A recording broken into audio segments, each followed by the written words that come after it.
فضائل آقا دو جہاں علیہ السلام ارشاد فرماتے ہیں کہ میں قیامت کے دن حضرت آدم کی اولاد کا سردار ہوں گا، سب سے پہلے میری قبر کھلے گی، سب سے پہلے میں شفاعت کروں گا اور سب سے پہلے میری شفاعت قبول کی جائے گی۔ شفاعت کا دروازہ کھولیں گے ہی حضور۔ کل بروز قیامت جب نفسا نفسی کا عالم ہوگا تو اس وقت حضور پرنور علیہ السلام اللہ کی بارگاہ میں سجدہ کریں گے اور حکم دیا جائے گا کہ اے محمد اپنا سر اٹھائیے، سوال کیجئے آپ کو عطا کیا جائے گا، آپ شفاعت کیجئے آپ کی شفاعت قبول کی جائے گی۔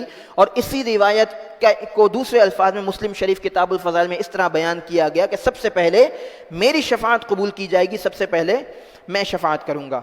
ایک بہت پیاری حدیث پاک شفاعت کے حوالے سے سنیے اور اپنے دل میں خوش ہو کہ اللہ تبارک و تعالی نے ہمارے پیارے آقا کو کتنا بلند و بالا مقام عطا فرمایا۔ یہ اللہ کا کرم ہے کہ اللہ نے ہمیں اس نبی کا امتی کیا کہ جس نبی نے فرمایا شفاعتی لأہل الکبائر من امتی۔ آپ میں سے جو حضرات مدینہ منورہ گئے ہوں گے تو آپ نے دیکھا ہوگا ریاض الجنہ کے پاس سنہرے الفاظ میں یہ حدیث پاک لکھی ہوئی ہے کہ شفاعتی لأہل الکبائر من امتی۔ حضور فرما رہے ہیں میرے اور آپ جیسے لوگوں کے لیے، ہم گناہگاروں کے لیے حضور فرما رہے ہیں کہ میری شفاعت میری امت کے کبیرہ گناہ کرنے والوں کے لیے۔ تو حضور کی امت کے گناہگار کو پریشان ہونے کی ضرورت نہیں، اگر اس کے گناہ ہیں اور وہ گناہ لے کر دنیا سے چلا گیا، ایمان لے کر دنیا سے چلا گیا، تو حضور نے فرمایا کہ میری شفاعت میری امت کے کبیرہ گناہ کرنے والوں کے لیے ہے۔ کل بروز قیامت حضور کی شفاعت سے کچھ لوگ بلا حساب جنت میں داخل کیے جائیں گے، اور علماء فرماتے ہیں کہ حضور کی شفاعت ایسی بھی ہوگی کہ کچھ لوگوں پر جہنم واجب ہو چکی ہوگی لیکن حضور کی شفاعت کی برکت سے وہ جنت میں داخل کیے جائیں گے۔ حضور کی شفاعت کی ایک قسم یہ بھی ہوگی کہ علماء فرماتے ہیں کہ کچھ لوگوں کو جہنم میں داخل کر دیا جائے گا، اس کے بعد حضور کی شفاعت سے وہ جہنم سے نکال کر جنت میں داخل کر دیے جائیں گے۔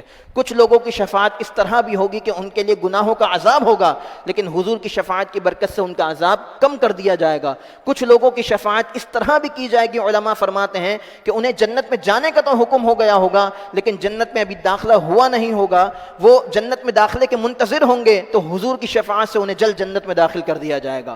کچھ لوگوں کی شفاعت حضور اس طرح بھی فرمائیں گے کہ جنت میں داخلہ تو مل جائے گا لیکن جنت میں نچلا درجہ ہوگا تو حضور کی شفاعت سے جنت میں ان کے درجے بلند کر دیے جائیں گے۔ بولے سبحان اللہ۔ یہ آقا دو جہاں صلی اللہ تعالی علیہ وآلہ وسلم کی شفاعت کی برکت ہے جو انشاءاللہ ہم تمام مومنین کو کل بروز قیامت اللہ تبارک و تعالی عطا فرمائے گا۔ اور خوش ہو جائیں کہ ہم اس نبی کے امتی ہیں کہ جس نے فرمایا کہ شفاعتی لأہل الکبائر من امتی، کہ میری شفاعت میری امت کے کبیرہ گناہ کرنے والوں کے لیے ہے۔ اعلیٰ حضرت فرماتے ہیں کیا ہی ذوق افزا شفاعت ہے تمہاری واہ واہ، قرض لیتی ہے گناہ پرہیزگاری واہ واہ۔ اب سنیے یہ بہت ہی پیاری حدیث مبارکہ، بس پھر اس پر ہم اپنی گفتگو کو ختم کریں گے۔ حضرت عبداللہ ابن عباس فرماتے ہیں کہ صحابہ اکرام حضور پرنور صلی اللہ تعالی علیہ وآلہ وسلم کے انتظار میں بیٹھے ہوئے تھے کہ اتنے میں حضور علیہ السلام تشریف لائے، اور جب قریب پہنچے تو صحابہ اکرام گفتگو کر رہے تھے، حضور نے انہیں سنا۔ ان میں سے بعض نے کہا کہ تعجب کی بات ہے کہ اللہ نے اپنی مخلوق میں سے حضرت ابراہیم کو اپنا خلیل کیا۔ دوسرے نے کہا یہ حضرت موسیٰ سے اللہ تبارک و تعالی نے ہم کلام ہونے سے زیادہ تو تعجب کی بات نہیں۔ ایک نے کہا کہ حضرت عیسیٰ اللہ کا کلمہ اور روح ہیں۔ کسی نے کہا کہ حضرت آدم کو اللہ نے چن لیا۔ حضور پرنور علیہ السلام ان کے پاس تشریف لائے، سلام کیا اور فرمایا میں نے تمہاری گفتگو سنی، تمہارا تعجب کرنا سنا۔ حضرت ابراہیم اللہ کے خلیل ہیں، بے شک وہ ایسے ہی ہیں۔ حضرت موسیٰ نجی اللہ ہیں، بے شک وہ ایسے ہی ہیں۔ حضرت عیسیٰ روح اللہ ہیں، کلمت اللہ ہیں، بے شک وہ ایسے ہی ہیں۔ حضرت آدم کو اللہ نے چن لیا، یقیناً وہ ایسے ہی ہیں۔ لیکن سن لو میں اللہ کا حبیب ہوں اور کوئی فخر نہیں۔ میں قیامت کے دن حمد کا جھنڈا اٹھانے والا ہوں، کوئی فخر نہیں۔